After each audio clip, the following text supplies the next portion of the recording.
Consumers are resilient. Welcome to today's mortgage market update, November 22nd, 2022.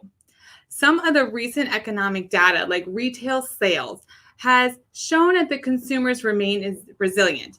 But it's also, is it showing strength out there in our economy, or is this the perfect illusion to how consumers continue to spend in this higher inflation environment?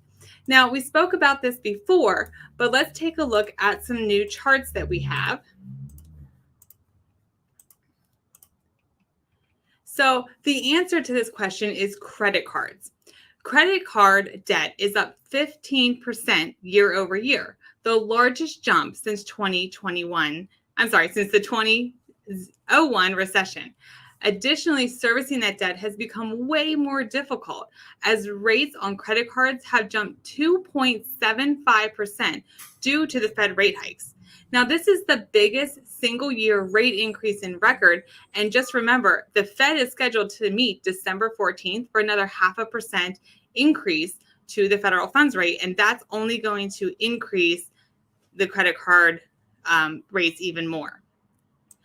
And additionally to that, we are seeing savings being depleted.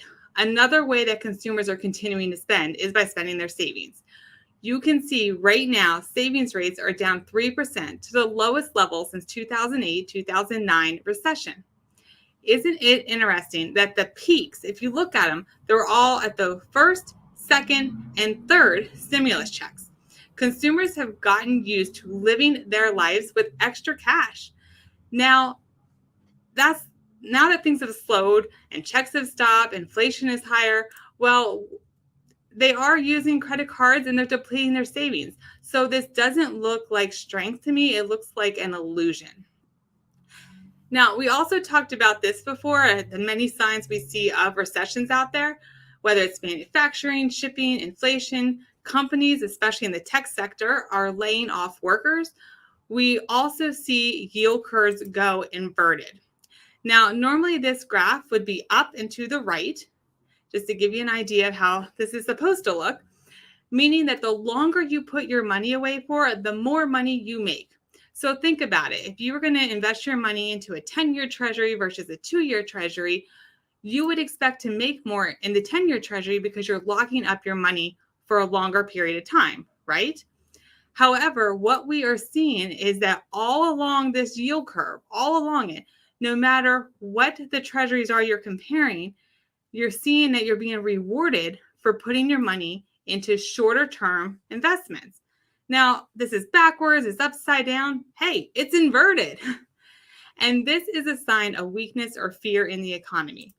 But get this, we just saw the longest maturity on the yield curve, which is the 30-year bond, and the shortest maturity, which is the 1-month maturity, go inverted. Yes, I just told you, you are now making more money investing your money into a 1-month treasury than you are a 30-year treasury. That's just completely crazy, isn't it? And this has only ever happened 2 times in history. August to September of 2019 and then August of 2006. And both times we saw a recession hit 5 months later. Now we bring this up when we see recessions, which if we're not in a recession right now, we're going to be in a recession within probably the first quarter of next year. So remember, recessions, you always see inflation come down and economic activity slows, meaning people are getting laid off, they're spending less, which remember, as inflation comes down, you will see mortgage rates come down as well.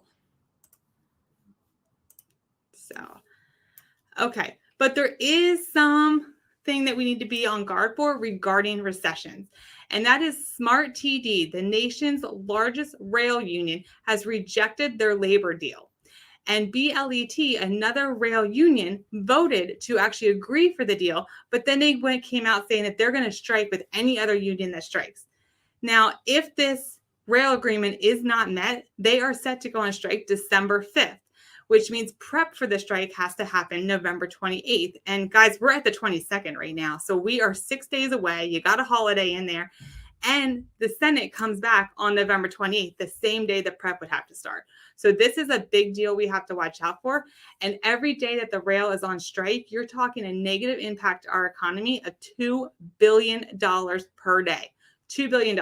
And that is not going to do any favors for inflation. You're going to see inflation increase if this happens, because remember, rails deliver everything. They deliver your gas to the gas pumps. They deliver your food to the food store. They deliver the toys to Target. So we need the rails working. It is good to know that all the stuff for Christmas is already at, Target and Walmart and all that. So it's not going to affect Christmas, but you're going to see it affect things like food and gas if this was to happen. Now, on another positive note for inflation, though, oil prices have declined to around $80 per barrel the past few days. And this is on rumors that China is going to shut down Beijing due to COVID. And this puts our gas prices at a nationwide forecast of $3.40. Again, remember that's nationwide, a little higher than out here in Pennsylvania, but $3.40 nationwide. And this is actually a 25-cent decline in gas. So we'll take it, right? And today's Tuesday, the 22nd, but we know Thanksgiving is just 2 days away. Here at the Rebecca Foote Mortgage Team, we thank you so much for all the support that you have given us over the year. We thank our referral partners, our clients that have used us, even our past clients. We love all of you. We hope you all have a safe, warm, happy Thanksgiving, and we'll see you next time.